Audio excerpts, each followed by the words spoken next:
Bien, buen día. Pues nuevamente dando gracias a Dios por la oportunidad que nos da de poder llegar a cada uno por medio de este video y hablar de todo lo que el Señor pues va colocando y va agregando para este tiempo.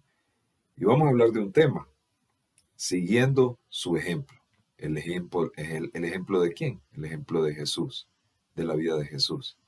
Y quiero que vayamos a la palabra en el libro de Lucas, capítulo 12, versículo 15.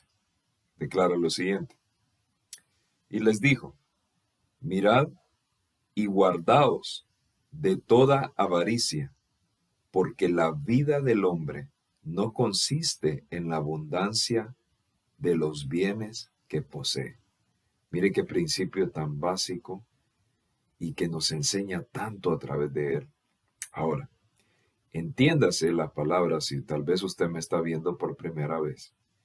Entiéndase la palabra hombre, que Dios le está hablando no al hombre natural, sino al hombre espiritual. ¿Qué quiero decir con esto? En el espíritu no hay sexo, es decir, no hay hombre, no hay mujer.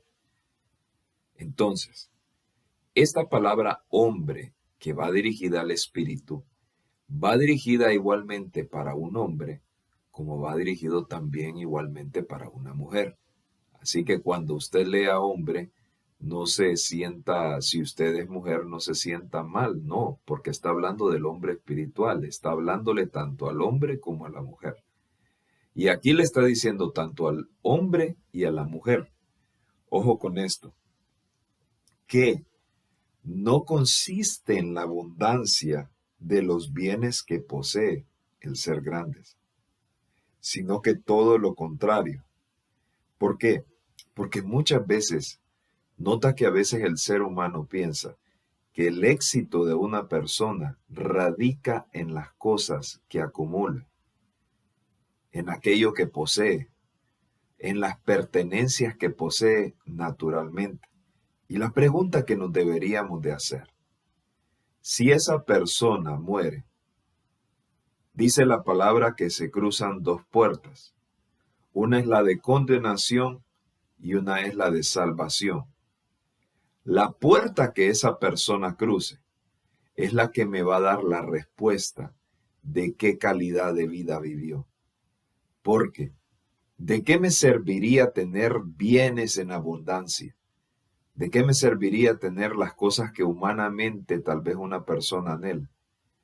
Pero que al final del camino, la puerta que yo recorra es la puerta de condenación. Entonces todo lo que hice anteriormente no sirvió de nada. Y por eso esta palabra viene de forma oportuna. Tal vez a usted ha estado preocupado o afanado por cosas que en realidad no nos van a dejar mayor cosa. Pregúntese de aquí a 100 años, ¿dónde va a estar su cuenta bancaria? ¿Por qué? Porque ese dinero no puede permanecer ahí. Hay tantas cosas que a veces nosotros tenemos que entender. Y aquí en este principio básico el Señor nos muestra algo importante. La mayoría, lo más grande, no está en la abundancia. ¿Sabe dónde está lo más grande? Y nos lo declara el libro de Miqueas, capítulo 6, versículo 8, y aquí nos va aterrizando y llevando un poco más al ejemplo que precisamente nuestro Señor nos modeló aquí en la tierra. Dice la palabra, oh hombre, Él te ha declarado lo que es bueno. ¿Y qué pide Jehová de ti? Solamente hacer justicia y amar misericordia y humillarte ante tu Dios. Entonces, notemos esto. Si hay algo que precisamente nuestro Señor Jesucristo vino a modelarnos aquí en la tierra, fue humildad. Todos los que lo esperaban con un traje de rey. Todos los que lo esperaban con la grandeza de lo que Él es. Mas sin embargo, Él vino en un traje de un carpintero, de una persona sencilla, pero con un corazón grande. Y esto fue lo que Él precisamente nos vino a modelar.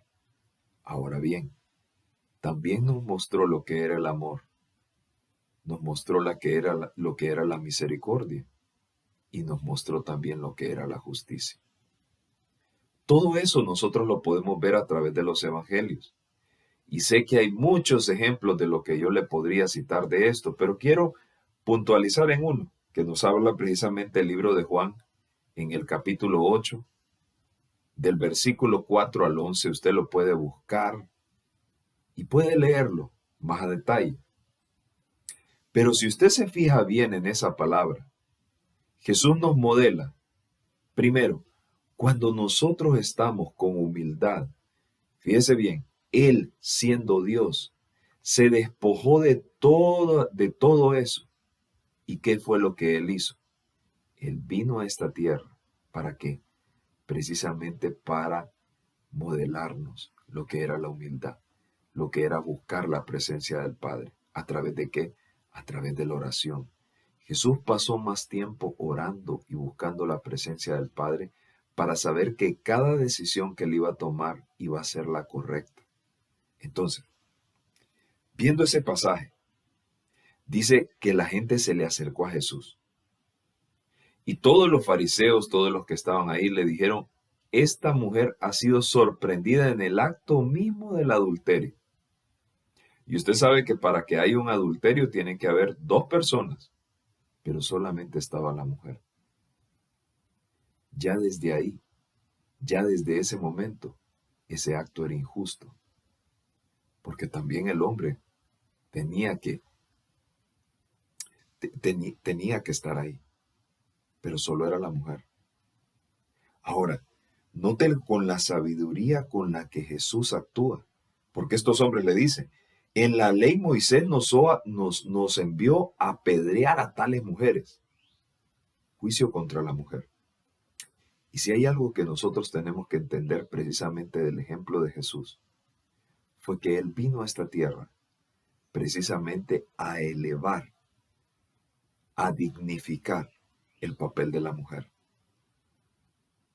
Y es precisamente lo que Jesús va a hacer en ese momento, pero lo va a hacer de forma sabia.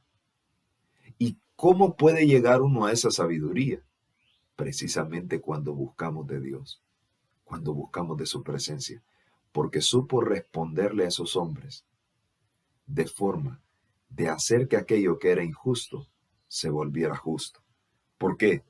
Porque en ese momento Jesús dice la palabra, estaba él inclinado en el suelo, le estaba escribiendo, pero como miró, dice la palabra, que le estaban insistiendo, se puso en pie.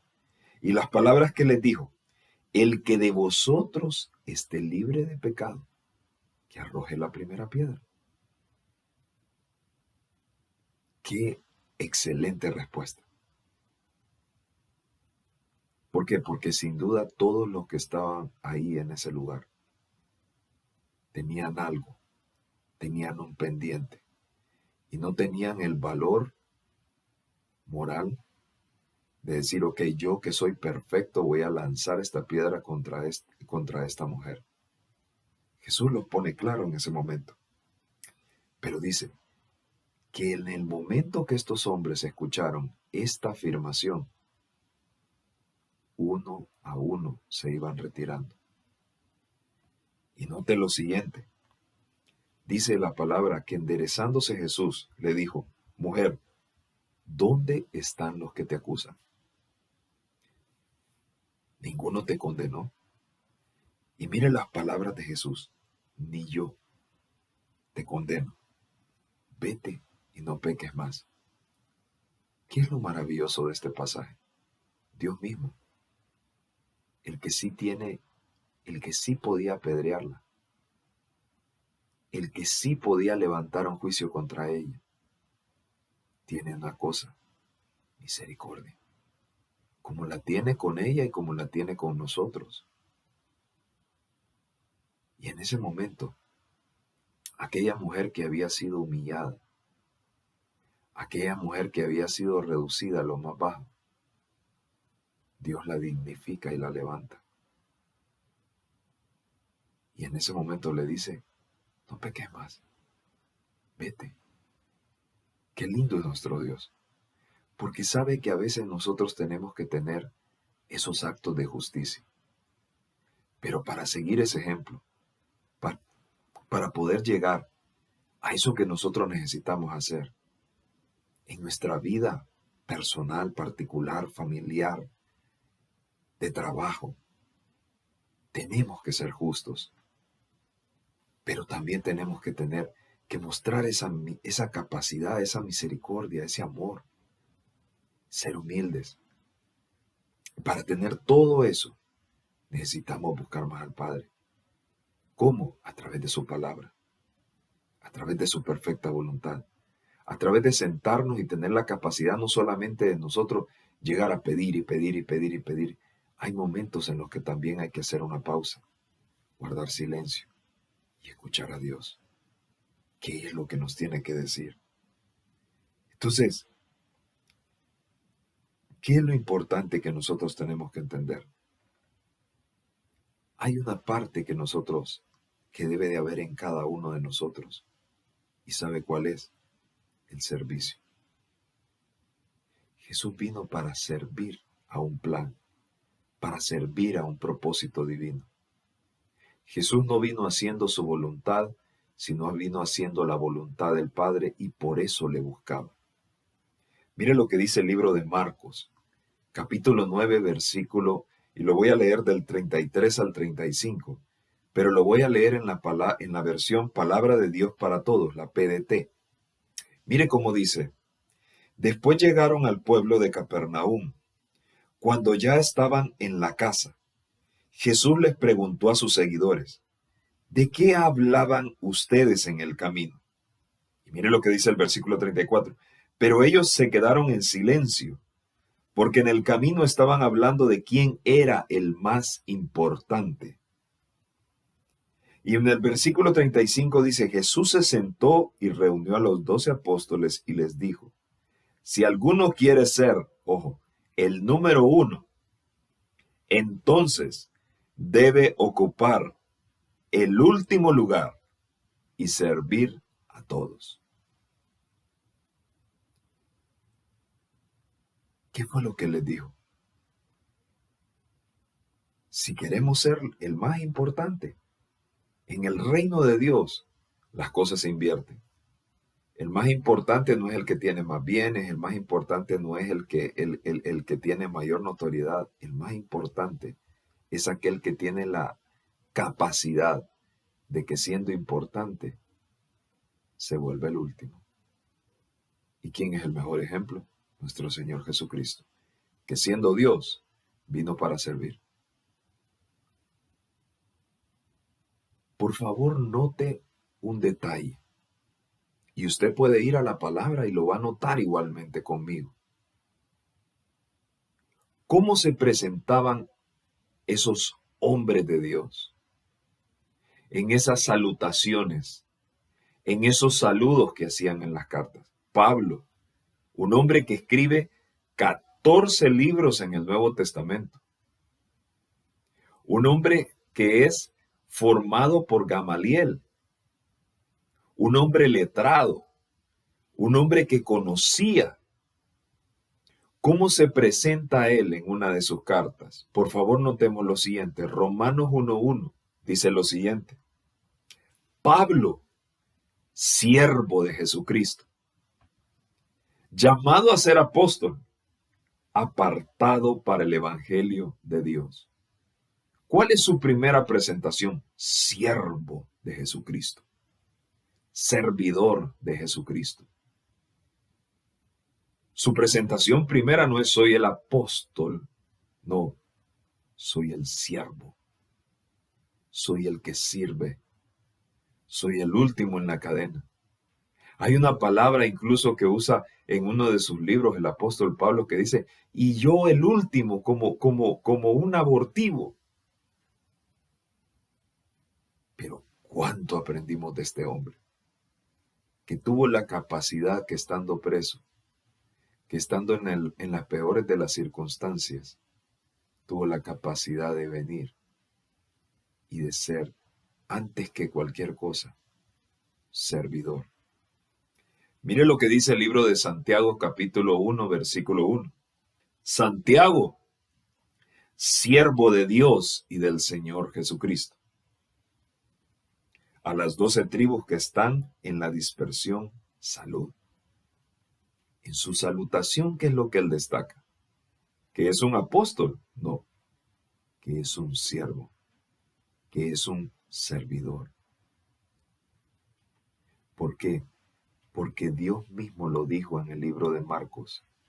La mayor grandeza es cuando tenemos la capacidad de ser el último y de servir, sin importar lo que hacemos. Segunda de Pedro, capítulo 1, versículo 1, declara lo siguiente. Simón, Pedro, siervo y apóstol de Jesucristo, a los que habéis alcanzado por la justicia de nuestro Dios y Salvador Jesucristo una fe igualmente preciosa que la nuestra. Pero ¿cuál es su primera presentación? Simón Pedro, siervo. Pablo se presenta como siervo, Santiago se presenta como siervo, Pedro se presenta como siervo. Y si ustedes lo notan, en el tiempo que Jesús declaró esta palabra, de ese tiempo para acá, cada uno se presenta de una forma, como siervos, como servidores, porque a eso es que estamos llamados todos, a ser servidores, a ser el último en la cadena, sin importar si somos el primero.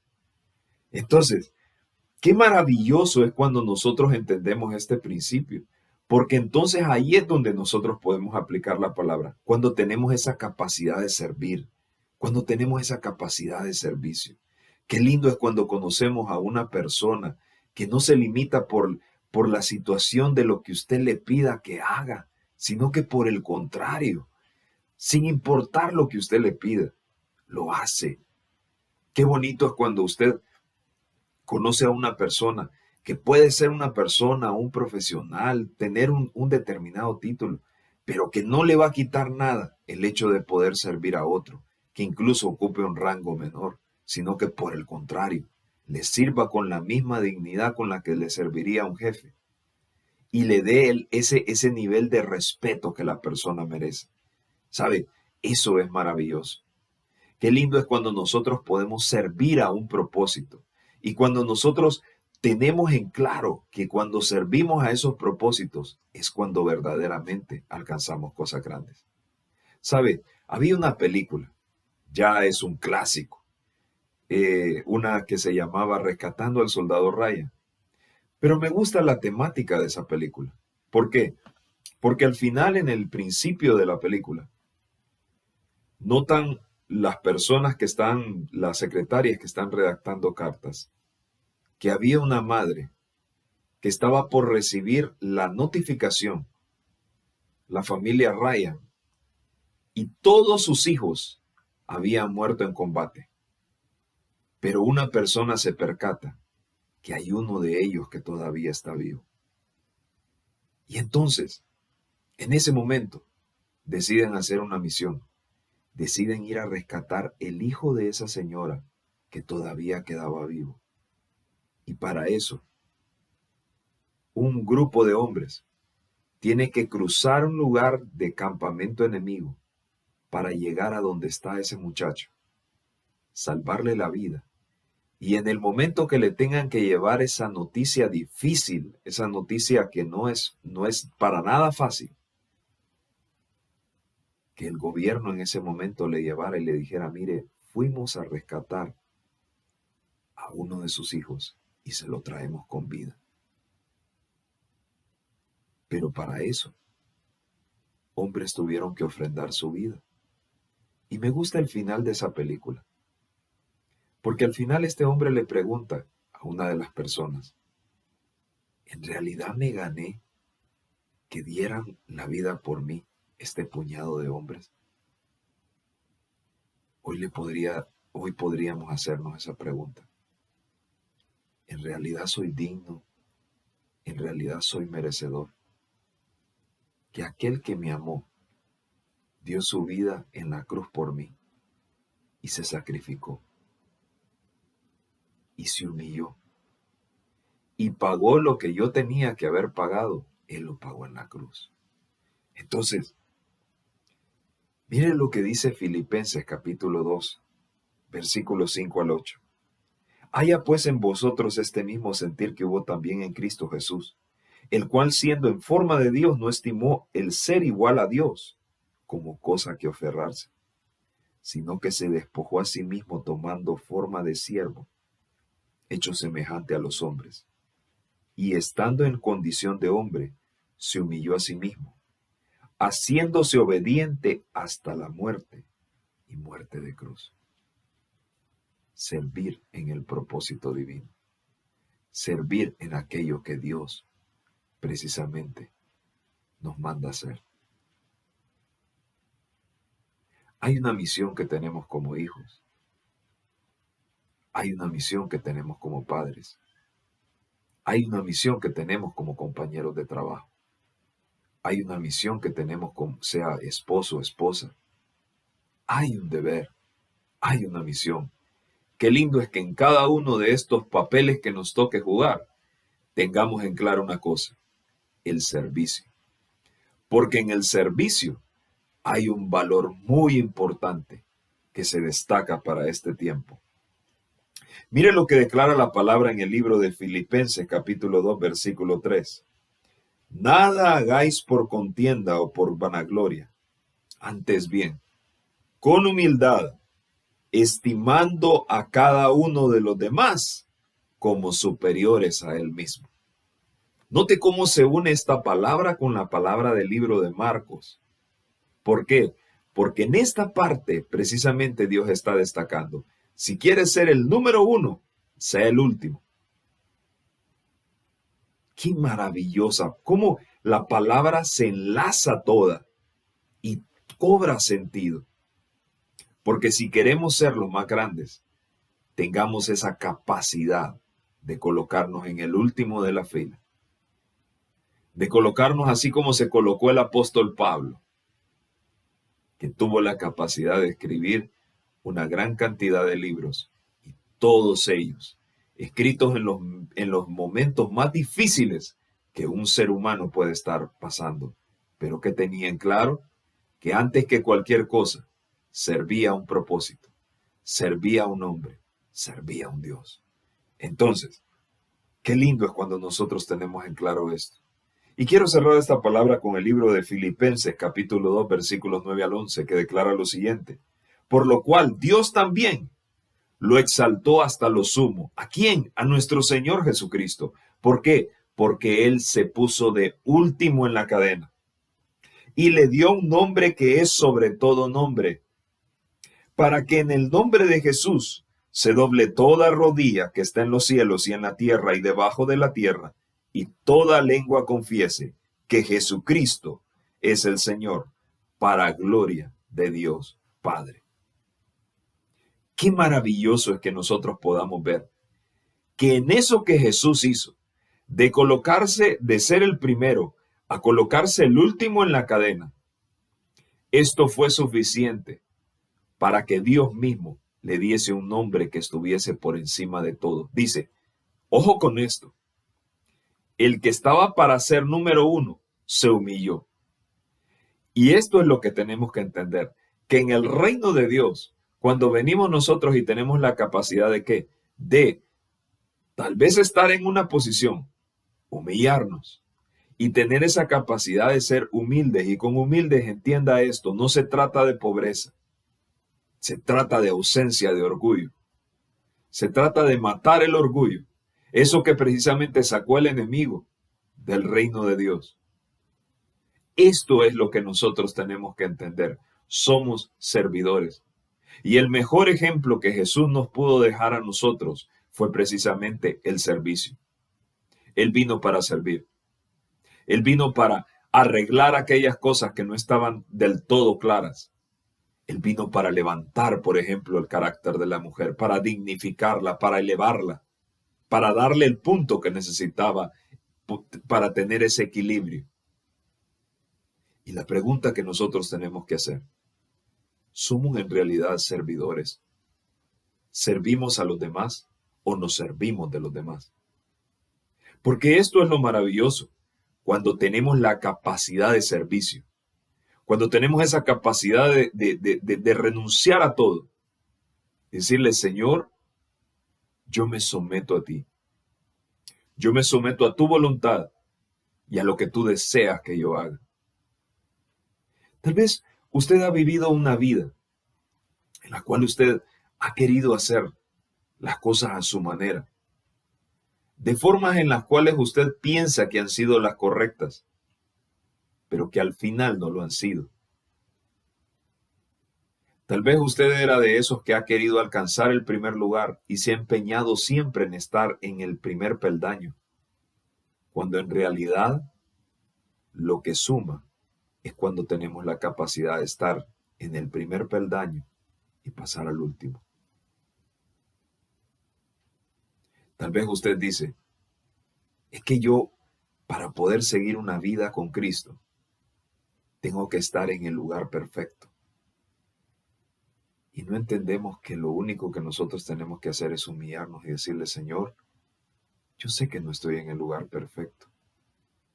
Yo sé que mi vida no es la correcta, pero que si vengo con humildad, así como tú tuviste misericordia de esa mujer, así vas a tener misericordia de mí. Y si usted es esa persona que antes no le había entregado su corazón a Jesús porque estaba esperando estar en el top, estar en lo mejor, pero hoy viene una palabra puntual que le está diciendo, no tiene que estar en ese lugar. Usted lo único que tiene que hacer es humillarse y reconocerlo. O tal vez usted se apartó de la fe, de algo que usted ya conocía que era verdadero, que era lo mejor. Pues la invitación también va para usted. Y lo quiero invitar a que hagamos una sencilla oración y que a través de esta oración usted pueda recibir eso que Dios tiene para cada uno de nosotros. Abra sus labios. Porque al abrir sus labios, como dice la palabra en Romanos, con nuestra boca confesamos que Jesucristo es nuestro Señor y Salvador. Ahí es cuando verdaderamente somos salvos, no por obras. Así que ahí donde está, lo invito a que abra sus labios y repita conmigo, Señor, yo reconozco que he sido un pecador. Y te pido en esta hora, Señor, que me perdones por mis pecados. Me arrepiento por todo lo mal que he hecho. Pero hoy vengo, Señor, reconociendo el sacrificio que Jesucristo mismo hizo en la cruz del Calvario. Y te doy gracias, porque aún a pesar de su muerte, tú le resucitaste al tercer día. Y a través de esa resurrección, hoy sabemos que Él está vivo y que esa vida está en nosotros. Y yo recibo esa vida. Señor Jesús, te abro mi corazón y te pido que entres en él. Cambia y transforma mi vida. Yo me declaro libre, yo me declaro salvo, yo me declaro sano. Y por las llagas de Jesucristo, yo hablo sanidad sobre mi vida y sanidad sobre mis familiares, sobre mis amigos. Y Señor, te doy gracias porque a partir de este tiempo, yo reconozco que no voy a ser el mismo, porque tu palabra, tu guía, me llevará de la mano para caminar en lo correcto. Amén. Y si usted ha hecho esta sencilla oración, por favor, quiero invitarlo. Al pie de este video hay una dirección de correo electrónico. Por favor, escríbanos. Yo sé que, créame, para nosotros va a ser de mucha bendición conocer de usted, saber lo que Dios está haciendo en su vida y si en algo podemos orientarle, guiarle para este caminar de fe, para nosotros va a ser un privilegio poder hacerlo. Y familia de la fe, a los que están ahí, a aquellos que se congregan con nosotros, quiero invitarlos para que hagamos una oración, ahí donde están. Y cierren sus ojos solo para que no se desconcentren. Padre, te damos gracias por este tiempo. Gracias por tu palabra.